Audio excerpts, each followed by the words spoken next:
Hello everyone, welcome back to Pariksha Jan YouTube channel. दोस्तों, RPF constable का जिसका भी एग्जाम है 2025 में, तो यह वीडियो बहुत ही ज़्यादा इंपॉर्टेंट है और इसमें मैंने कुछ खास क्वेश्चन ऐड करे हैं जो कि इस पर भारतीय रेल डिपार्टमेंट से संबंधित हैं। जो कि भारतीय रेल से जो भी क्वेश्चन आने इम्पोर्टेंट है, ठीक है, जो फिर आने की पूरी पूरी उम्मीद है, वे क्वेश्चन मैं इसमें लेकर आया हूँ। बहुत सारे क्वेश्चन है रेलवे संबंधित जो कि आपको पता होने चाहिए। देखिए किस प्रकार के क्वेश्चन है, क्योंकि ये वे क्वेश्चन है जो आपके एग्जाम में पूछे जा सकते हैं। तो दोस्तों, वीडियो में आखिर तक बने रहना। वीडियो अच्छी लगे तो एक लाइक जरूर कर देना और चैनल पर नए आए हैं तो चैनल को सब्सक्राइब जरूर कर लेना। तो वीडियो में मैंने डिटेल्स भी रखी है, जिन क्वेश्चनों की डिटेल्स आपको होनी चाहिए वो भी मैं क्वेश्चन लेकर आया हूँ। तो दोस्तों, पहले क्वेश्चन से हम शुरू कर लेते हैं। दोस्तों, अगर आपको इसकी पीडीएफ चाहिए, हमारे टेलीग्राम ग्रुप से जुड़ जाइए। वहाँ पर आपको इसकी पीडीएफ मिल जाएगी और वहाँ पर डेली अपडेट जैसे करंट अफेयर और अदर जो है ऑल गवर्नमेंट जितने भी भर्तियां हैं उनसे संबंधित जानकारी आपको मिलती रहती है। ठीक है, तो पहला क्वेश्चन है आपका, भारत में रेल का आरंभ किस सन में हुआ था? तो ये आपको सभी को पता होना चाहिए। ये आपका जो है 1853 में हुआ था आरंभ। ऑप्शन नंबर बी यहाँ पर करेक्ट हो जाता है। बाकी मैं आपको डिटेल में समझा देता हूँ। डिटेल में मैं आपको लेकर आया हूँ यहाँ पर। भारत में रेलवे की शुरुआत 16 अप्रैल 1853 को हुई थी। इस दिन पहली ट्रेन मुंबई में बोरीबंदर एक जगह पड़ती है और वहां से लेकर बोरीबंदर से लेकर थाने के बीच में चली थी। थाने की जगह है मुंबई की। यह ट्रेन 34 किलोमीटर की दूरी तय करती हुई चली थी। इस ट्रेन को 3 भाप इंजनों ने खींचा था। पहला है साहिब, मतलब इंजनों ने, जिसका नाम था पहले का साहिब, सुल्तान और सिंध ने चलाया था। ये 3 आदमी हैं जिन्होंने चलाया था। इसमें 13 डिब्बे थे और इसमें 400 यात्री जो है सफर करने आए थे। ठीक है, ये इंपॉर्टेंट जानकारी है, किसी किसी को पता होती है, लेकिन यह है कि आप लोगों को मैं बता रहा हूँ तो ये कहीं ना कहीं इंपॉर्टेंट बनती है। बेसिक सी नॉलेज है, ये आपको पता भी होनी चाहिए। ठीक है, अगला क्वेश्चन भी इसी प्रकार है। अगला क्वेश्चन दिया है इसमें, रेल के इंजन का आविष्कार किसने किया था? तो ये सभी को पता है, ठीक है, लेकिन इसमें कुछ बच्चे जो है गलत फहमी के शिकार हो जाते हैं। इसमें भाप का इंजन नहीं पूछा, भाप के इंजन का आविष्कार जेम्स वॉट ने किया था, लेकिन इसमें पूछा रेल के इंजन का आविष्कार किसने किया था। तो रेल का जो इंजन है वो आपका जॉर्ज स्टीफेसन ने किया था, यानी कि ऑप्शन नंबर सी यहाँ पर करेक्ट हो जाता है। और इनकी यहाँ पर मैंने फोटो भी लगाई है, जिससे आपको पहचानने में या फिर इनको देखने में पता लगा सके कि भाई ये जो जॉर्ज स्टीफेसन है वो किस प्रकार के हैं। तो ये यहाँ पर आप फोटो भी देख सकती हो उनकी। बाकी मैं आपको डिटेल में बता देता हूँ यहाँ पर। ये देखिए, रेल इंजन का आविष्कार अंग्रेज इंजीनियर जॉर्ज स्टीफेसन ने किया था। इन्होंने साल 1814 में जेम्स वॉट के वाष्प शक्ति यानी कि भाप के इंजन के सिद्धांत पर भाप से चलने वाली रेलगाड़ी का इंजन बनाया था। यह इंजन शक्तिशाली था और अपने से भारी चीजों को खींचने में सक्षम था। इसमें 2 इंपॉर्टेंट बातें हो रहा है। साल 1825 में भाप इंजन से चलने वाली पहली रेलगाड़ी बनी थी। भारत में रेलवे की शुरुआत अंग्रेजों ने 16 अप्रैल 1853 में की थी। ठीक है, ये आपको डिटेल जो मैं आपको समझा रहा हूँ, बता रहा हूँ, ये आपको जरूर लिख लेनी है, क्योंकि ये डिटेल आपके लिए बहुत ही ज्यादा मायने रखती है। अगला क्वेश्चन है, इंपॉर्टेंट क्वेश्चन है, जो कि अभी हाल ही में बना है ये पुल। ठीक है, हाल ही में बना है 2024 में। ठीक है, तो ये आपको कहीं ना कहीं चर्चा में किसी न किसी एग्जाम में जरूर आ सकता है। तो क्वेश्चन में कहा गया है, दुनिया का सबसे ऊंचा रेलवे पुल कहाँ बना है या फिर कौन सा पुल है? तो बताए दोस्तों कौन सा होगा? तो ये आपका यहाँ पर आप इमेज भी देख सकते हो। तो बहुत अच्छा पुल है, बहुत बड़ा पुल है, ये दुनिया का सबसे ऊंचा पुल है। तो ये आपका चिनाब ब्रिज इसको बोला जाएगा और ये चिनाब नदी पर ही बना है। ऑप्शन नंबर बी यहाँ पर करेक्ट हो जाता है। बाकी मैं आपको डिटेल में बताता हूँ, ये कश्मीर में बना है, सभी को पता भी होना चाहिए। डिटेल में देखिए यहाँ पर, दुनिया का सबसे ऊंचा रेलवे ब्रिज जम्मू कश्मीर के रामवन जिले के सगलदान और रियासी के बीच चिनाब नदी पर बना है। चिनाब रेलवे ब्रिज है। इसकी कुछ मुख्य बातें, जैसे यह पुल नदी से 359 मीटर की ऊंचाई पर बना है। यह पुल एफिल टावर से भी 35 मीटर ऊंचा है। ठीक है, इस पुल को बनाने में 27,949 करोड़ रुपए की लागत आई है। इस पुल की संरचना को 266 किलोमीटर प्रति घंटा की रफ्तार से चलने वाली हवा का सामना करने में जो है यह सक्षम है। मतलब अगर यहाँ पर हवा चल रही है 266 किलोमीटर प्रति घंटे की रफ्तार से, तो इस पर जो ट्रेन गुजरेगी उसका कोई भी उस पर असर नहीं होगा। ठीक है, तो बहुत ही अच्छी जानकारी है, ये आपको जरूर लिख लेनी है। अगला क्वेश्चन है, भारत में सबसे लंबी दूरी तय करने वाली ट्रेन कौन सी है? तो ये भी आपको पता होना जरूरी है। तो आंसर होगा इसका विवेक एक्सप्रेस, यानी कि option number C is right हो जाता है। ठीक है, विवेक एक्सप्रेस जो है भारत की सबसे लंबी दूरी तय करने वाली ट्रेन है। यहाँ पर मैप के थ्रू आप समझ भी सकते हो। यहाँ पर देखिए डिब्रूगढ़ से चलती है और कन्याकुमारी पर जाकर रुकती है, ठीक है। कन्याकुमारी पर जाकर रुकते हैं। ये देखिए आप किस प्रकार से ये तट रेखा पर चलते हैं, यानी कि समुद्री तट रेखा पर, ठीक है। इसके बारे में डिटेल में भी जान लेते हैं। यहाँ पर विवेक एक्सप्रेस भारत की सबसे लंबी ट्रेन है। यह ट्रेन डिब्रूगढ़ से कन्याकुमारी के बीच चलती है। यह ट्रेन 4189 किलोमीटर की दूरी तय करती है और 9 राज्यों से होकर गुजरती है। यह ट्रेन हफ्ते में 7 दिन चलती है। दोस्तों important, very very important fact है यहाँ पर, ठीक है। वेरी वेरी इंपोर्टेंट है, ये आपको जो है नोट डाउन जरूर कर लेने हैं। अगला क्वेश्चन है यहाँ पर, स्वतंत्रता भारत की अर्थव्यवस्था के संदर्भ में निम्नलिखित में से कौन सी एक सर्वप्रथम घटित होने वाली घटना थी? तो सही आंसर होगा आपका यहाँ पर बैंकिंग रेगुलेशन एक्ट का अधिनियम, ऑप्शन नंबर सी यहाँ पर बिल्कुल करेक्ट हो जाता है। नेक्स्ट क्वेश्चन है यहाँ पर, भारतीय संविधान की प्रस्तावना में 42वें संशोधन के अंतर्गत निम्नलिखित में से शब्द जोड़े गए हैं। तो सही आंसर होगा आपका यहाँ पर ऑप्शन नंबर डी समाजवादी धर्मनिरपेक्ष, ऑप्शन नंबर डी यहाँ पर बिल्कुल करेक्ट हो जाता है। अगला क्वेश्चन है, निम्नलिखित में से किस हड़प्पा स्थल में चावल की खेती होती थी? तो सही आंसर होगा आपका इनमें से कोई नहीं। न तो हड़प्पा में होती है, न लोथल में, न मोहनजोदड़ो में, इनमें से कोई नहीं आ जाएगा। ऑप्शन नंबर डी यहाँ पर बिल्कुल करेक्ट हो जाता है। नेक्स्ट क्वेश्चन की बात करें, और हाँ एक चीज और, इसका मैंने आंसर बताया इनमें से कोई नहीं, तो इसका जो है उत्तर आपको बताना है कि इसका उत्तर क्या होगा, ठीक है। मैं भी देखता हूँ आपकी कितनी अच्छी तैयारी है। अगर आप इन क्वेश्चनों में लगभग 60 क्वेश्चन होंगे, ठीक है, 60 प्लस, तो अगर आप 30 प्लस भी कर देते हो तो आपकी अच्छी तैयारी होने जा रही है, ठीक है। अगले क्वेश्चन की बात करें, निम्नलिखित में किस खनिज का भारत से निर्यात नहीं होता? तो सही आंसर होगा आपका यहाँ पर ऑप्शन नंबर ए, तांबे का जो है निर्यात नहीं होता। ऑप्शन नंबर ए यहाँ पर बिल्कुल करेक्ट हो जाएगा। अगला क्वेश्चन हो जाएगा यहाँ पर आपका, रक्तचाप नापने के लिए निम्नलिखित में से कौन सा उपकरण इस्तेमाल होता है? रक्तचाप नापने यानी कि बीपी नापने के लिए, तो स्फिग्नोमोनोमीटर हो जाता है। ऑप्शन नंबर ए यहाँ पर बिल्कुल करेक्ट हो जाएगा। और हाइग्रोमीटर ये आपको बताना है। नेक्स्ट क्वेश्चन है, निम्नलिखित में से किसके उत्सर्जन से समभारिक उत्पन्न होता है? तो सही आंसर होगा आपका बीटा कण से। Option number B is right हो जाएगा। अगला क्वेश्चन दिया है दोस्तों, स्थानीय पवन फोन की विशेषताओं का सही क्रम क्या है?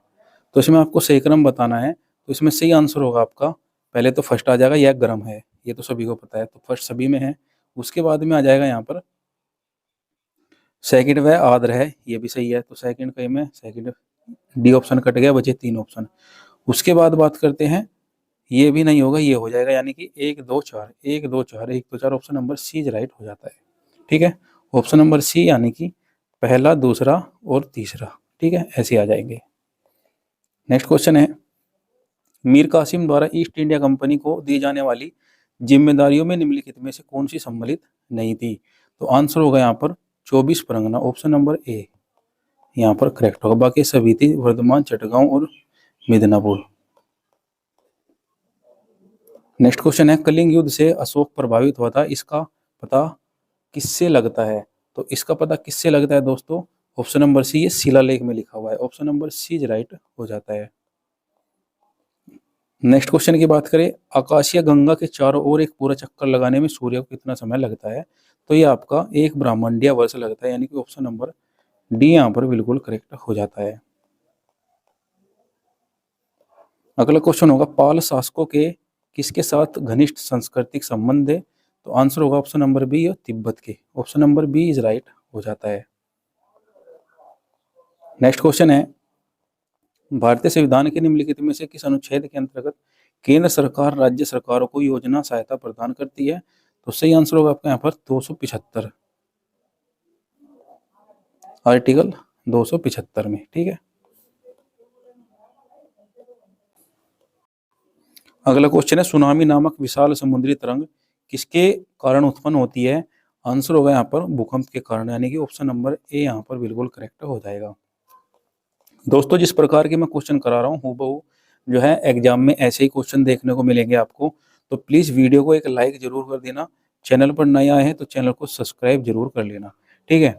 तो अगला क्वेश्चन है, पादपों की वृद्धि मूलतः किससे प्रभावित होती है? तो सही आंसर होगा आपके यहाँ पर प्रकाश और ताप से। ऑप्शन नंबर बी यहाँ पर बिल्कुल करेक्ट हो जाता है।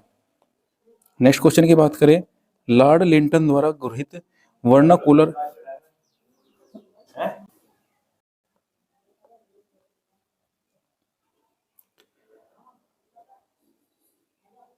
अगला क्वेश्चन है यहाँ पर, लॉर्ड लिंटन द्वारा गृहीत वर्नाकुलर पेस एक्ट 1878 ईस्वी का उद्देश्य क्या था? तो सही आंसर होगा आपके यहाँ पर option number D. Option number D यानी क्या होगा, भारतीय भाषाओं में प्रकाशित समाचार पत्रों को प्रतिबंधित करना। अगला क्वेश्चन है, हाइड्रोजन के रेडियो धर्मी समस्थानिक को क्या कहते हैं? तो सही आंसर होगा आपके यहाँ पर option number D, tritium. Option number D यानी कि ट्रीटियम कहा जाता है इसको। ऑप्शन नंबर डी यहाँ पर करेक्ट हो जाएगा। अगले क्वेश्चन की बात करें, गंगा घाटी की नदियों के किनारों पर पाई जाने वाली नई जलोढ़ मृदा को क्या कहते हैं? तो सही आंसर होगा आपका यहाँ पर ऑप्शन नंबर बी यानी कि खादर मृदा, यानी कि खादर की जो मिट्टी होती है वो यहाँ पर पाई जाती है। ऑप्शन नंबर बी यहाँ पर बिल्कुल करेक्ट हो जाता है। नेक्स्ट क्वेश्चन की बात करें, बहुपक्षीय विनियोग गारंटी अभिकरण मेगा किससे जुड़ा हुआ है? आंसर होगा आपका यहाँ पर विश्व बैंक समूह से। ऑप्शन नंबर ए यहाँ पर बिल्कुल करेक्ट हो जाएगा।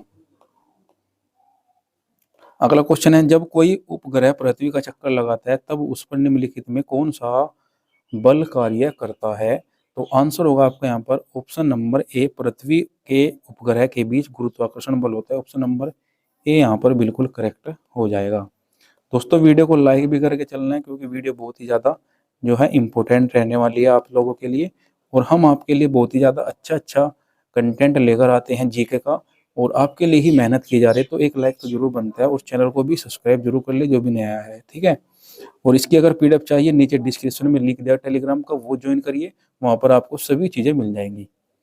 तो नेक्स्ट क्वेश्चन है, आंसू गैस का रासायनिक नाम क्या है? तो आंसू गैस का जो रासायनिक नाम है वो आपका हो जाएगा क्लोरोएस्टिफिनोन। क्लोरोएस्टिफिनोन। ऑप्शन नंबर बी यहाँ पर बिल्कुल करेक्ट हो जाए।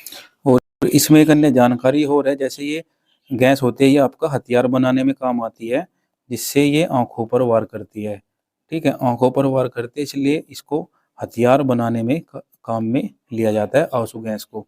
जब आपने देखा होगा आंसू गैस के गोले दागे जाते हैं तो एक तरह से हथियार में ही यूज होती है, और आंखों पर कार्य करती है, क्योंकि आंखों से आंसू निकल आते हैं, जिससे कहीं भीड़ भड़कम में कहीं दंगा हो रहा है तो उसके लिए ये काम आंसू गैस जो है काम आती है, ठीक है। तो उसका रासायनिक नाम क्या है आपको, क्लोरोएसिटोफिनोन, ठीक है, ये आपको याद रखना है। नेक्स्ट क्वेश्चन है, जब दूध को मथा जाता है तो किसके कारण क्रीम अलग हो जाती है? मथा मतलब फट जाता है, तो वो किस वजह से जो है क्रीम अलग हो जाती है? तो सही आंसर होगा आपके यहाँ पर अपकेंद्र बल के कारण। ऑप्शन नंबर ए यहाँ पर करेक्ट जवाब हो जाता है। नेक्स्ट क्वेश्चन की बात करें, निम्नलिखित में से कौन सी धातु सर्वाधिक भारी है? तो कौन सी धातु जो है वो सबसे अधिक भारी होती है? तो ये आपको पता होना चाहिए। ऑप्शन नंबर सी, सोना जो है सबसे अधिक भारी धातु होती है। ऑप्शन नंबर सी राइट हो जाता है। दोस्तों जहां पर ये ऑप्शन दिया है इसके हिसाब से मैं आपको बोल रहा हूँ कि यहाँ पर सोना जो है सबसे अधिक भारी धातु हो सकता है, ठीक है। नेक्स्ट क्वेश्चन की बात करें, भारत सरकार अधिनियम 1935 में उल्लेखित निर्देशों के दस्तावेजों भारत के संविधान में वर्ष 1950 में किस रूप से समाहित किए गए हैं? तो सही आंसर होगा आपका यहाँ पर ऑप्शन नंबर बी, राज्य के नीति निर्देशक सिद्धांत पर। ऑप्शन नंबर बी यहाँ पर बिल्कुल करेक्ट हो जाएगा। अगला क्वेश्चन है, मानव शरीर में ताप नियंत्रण केंद्र थर्मोस्टेट कहाँ स्थित है? आंसर होगा आपका इसका ऑप्शन नंबर सी, हाइपोथैलेमस में। ऑप्शन नंबर सी यहाँ पर बिल्कुल करेक्ट हो जाएगा। नेक्स्ट क्वेश्चन की बात करें, निम्नलिखित में से किस वैज्ञानिक ने पोलोनियम तत्व की खोज की है? तो सही आंसर होगा आपका यहाँ पर ऑप्शन नंबर है Marie Curie. Option number A is right हो जाता है दोस्तों। नेक्स्ट क्वेश्चन है आपका, कोई राष्ट्र सामान्यतया अपनी मुद्रा का अवमूल्यन किस लिए करता है? आंसर होगा आपके यहाँ पर ऑप्शन नंबर ए, अपने भुगतान अवशेष में हुए घाटों को बदलने के लिए। ऑप्शन नंबर ए यहाँ पर बिल्कुल करेक्ट हो जाएगा। अगला क्वेश्चन की बात करें, प्रथम कोलैंड भेड़ का नाम क्या है? तो प्रथम कोलैंड भेड़ का नाम बताइए दोस्तों क्या होगा? तो सही आंसर होगा आपका ऑप्शन नंबर सी, यानी इसका नाम होगा Dolly. Option number C is right हो जाता है। नेक्स्ट क्वेश्चन है, विश्व व्यापार संगठन WTO कब अस्तित्व में आया? तो सही आंसर होगा आपका यहाँ पर जनवरी 1995। ऑप्शन नंबर ए यहाँ पर बिल्कुल करेक्ट हो जाता है।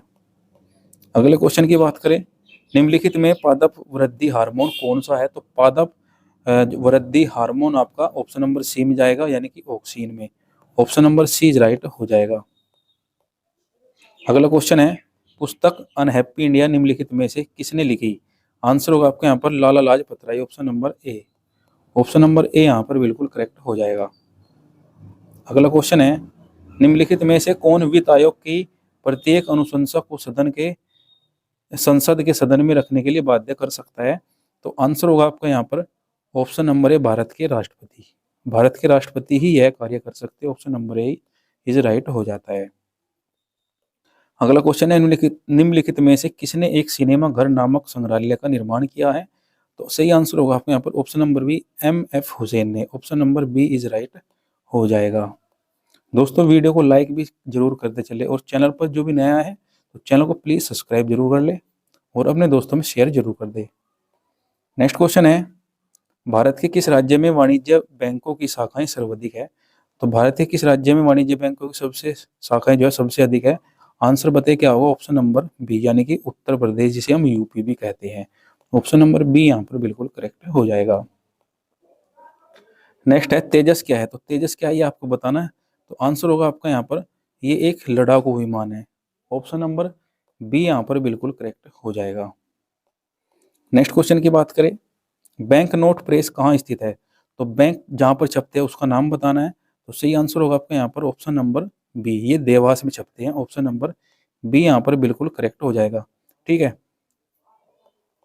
अगले क्वेश्चन की बात करें, रबर शब्द किस खेल से संबंधित है? तो रबर शब्द जो है आपका क्रिकेट से संबंधित है। ऑप्शन नंबर ए यहाँ पर बिल्कुल करेक्ट हो जाता है। नेक्स्ट क्वेश्चन की बात करें, माराकाना स्टेडियम किस देश में है? तो आंसर होगा आपका ऑप्शन नंबर बी, ब्राजील में। Option number B is right हो जाता है। नेक्स्ट क्वेश्चन है, राष्ट्रीय उपभोक्ता दिवस किस तिथि को मनाया जाता है? तो सही आंसर होगा आपका 24 दिसंबर इज राइट हो जाता है। Option number A is right. Next question की बात करें दोस्तों, बोरलोग पुरस्कार किस क्षेत्र में प्रदान किया जाता है? तो सही आंसर होगा आपका कृषि में दिया जाता है, यानी कि ऑप्शन नंबर ए यहाँ पर बिल्कुल करेक्ट हो जाएगा। अगला क्वेश्चन है, थॉमस कप किस खेल से संबंधित है? तो थॉमस कप जो है आपका बैडमिंटन से संबंधित हो जाएगा। Option number D is right हो जाता है। दोस्तों एक लाइक जरूर करें, क्योंकि इंपॉर्टेंट क्वेश्चन है। ये क्वेश्चन कई बार एग्जाम में पूछा जा चुका है। नेक्स्ट क्वेश्चन की बात करें, सबसे पुरानी रेलवे सुरंग किस रेलवे लाइन पर स्थित है? इंपॉर्टेंट क्वेश्चन है दोस्तों आपके लिए, रेलवे के लिए। तो सही आंसर बताइए दोस्तों क्या होगा? तो सही आंसर है आपका Konkan. Konkan is right. Option number C is right हो जाता है। नेक्स्ट क्वेश्चन की बात करें, विश्व का सबसे बड़ा प्लेटफॉर्म कौन सा है? तो विश्व का सबसे बड़ा प्लेटफॉर्म बताइए। तो आपका हो जाएगा Gorakhpur. Option number C. Option number C is right हो जाएगा। अगला क्वेश्चन है यहाँ पर, सबसे लंबी दूरी की रेलगाड़ी कौन सी है? तो ये आपको शुरू में बता दिया, विवेक एक्सप्रेस हो जाएगा इसका आंसर। ऑप्शन नंबर ए। नेक्स्ट क्वेश्चन की बात करें, जनवरी 2024 में 16वें वित्त आयोग के अध्यक्ष के रूप में किसे नियुक्त किया गया है? तो सही आंसर होगा आपका यहाँ पर option number C, Arvind Panagariya. Option number C right हो जाएगा। दोस्तों ये आपका करंट अफेयर का क्वेश्चन है। ठीक है, नेक्स्ट क्वेश्चन आपका करंट अफेयर का है, फरवरी 2024 में वैश्विक मेगा वस्त्र कार्यक्रम भारत टैक्स 2024 का आयोजन कहाँ किया गया? तो सही आंसर बताइए क्या होगा? तो ये आपका नई दिल्ली में किया गया। ऑप्शन नंबर ए यहाँ पर बिल्कुल करेक्ट हो जाएगा। अगला क्वेश्चन है, वर्ष 2024 में विश्व स्वास्थ्य संगठन WHO ने किस देश को मलेरिया मुक्त देश के रूप में प्रमाणित किया है? तो सही आंसर होगा आपका यहाँ पर काबो वर्दे। Option number A. Option number A यहाँ पर बिल्कुल करेक्ट हो जाता है। नेक्स्ट क्वेश्चन है, ऑस्ट्रेलिया समूह में भारत के शामिल होने में कुल सदस्यों की संख्या कितनी है? तो सही आंसर होगा आपका यहाँ पर 43 संख्या हो जाएगी। Option number D is right हो जाता है। नेक्स्ट क्वेश्चन की बात करें, जनवरी 2024 में खेलो इंडिया यूथ गेम्स के छठे संस्करण की मेजबानी किस राज्य ने की है? तो सही आंसर होगा आपका तमिलनाडु ने की है। ऑप्शन नंबर ए यहाँ पर बिल्कुल करेक्ट हो जाएगा। अब तक 4-5 क्वेश्चन जो आपके करंट अफेयर के आ भी चुके हैं, और 10 क्वेश्चन जो आपको बैक टू बैक मिलने वाले हैं, वो भी आपके वन लाइनर क्वेश्चन रहने वाले हैं। तो यहाँ पर देखिए, हाल ही में AIFF 2025 पद्म पानी लाइफ टाइम अचीवमेंट पुरस्कार से किसे सम्मानित किया गया, तो ये आपका साईं परांजपे को किया गया है। ठीक है। हाल ही में अखिल भारतीय तकनीकी शिक्षा परिषद AICTE ने वर्ष 2025 में किस रूप से मनाने की घोषणा की है, तो ये आपका कृत्रिम बुद्धिमत्ता वर्ष इसका आंसर होगा। हाल ही में प्रवासी भारतीय सम्मान अवार्ड 2025 कुल कितने विजेताओं को प्रदान किया जाएगा, तो आपको 27 विजेताओं को प्रदान किया जाएगा। अगला क्वेश्चन है यहाँ पर, हाल ही में ग्रामीण भारत महोत्सव 2025 का उद्घाटन किसने किया, तो आपके प्राइम मिनिस्टर नरेंद्र मोदी जी ने किया है। ठीक है, ये आपको याद रखना है। अगले क्वेश्चन की बात करें, हाल ही में नो योर आर्मी मेला 2025 का आयोजन कहाँ किया गया, यह आपका हैदराबाद में किया गया है।